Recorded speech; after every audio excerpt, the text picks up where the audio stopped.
Cet été, ces pommiers corréziens pourront être arrosés en goutte à goutte. 20 hectares de vergers en production bio ou agriculture raisonnée, irrigués grâce à de l'eau de pluie stockée pendant l'hiver dans cette retenue.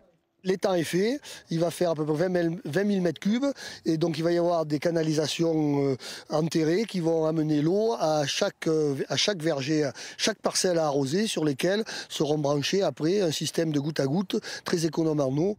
Ce procédé est l'un des projets mis en avant dans le cadre des contrats de transition écologique. En France, seule la ville d'Arras et le département de la Corrèze ont été retenus comme territoire d'expérimentation. Vendredi dernier, acteurs socio-économiques, associatifs et élus se sont rencontrés pour discuter de projets aussi divers que la gestion de l'eau donc, mais aussi la méthanisation ou encore les circuits courts dans la restauration collective.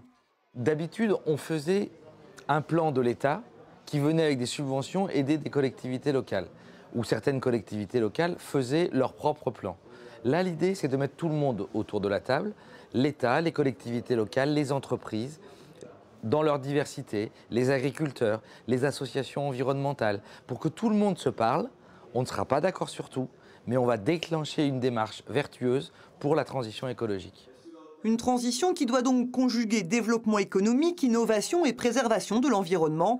Et pour que les pratiques évoluent, le contrat de transition écologique pourrait, dans certains cas, permettre de déroger temporairement à quelques normes. On dit on baisse les pesticides en France. Très bien. Il y a des capacités aujourd'hui avec des biostimulants, avec des produits naturels, de venir en substitution. Encore faut-il qu'on ait les autorisations de mise en marché ou de mise en test.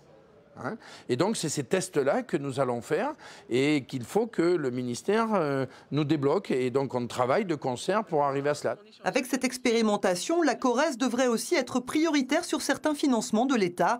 Première signature de contrat prévue dès mai prochain.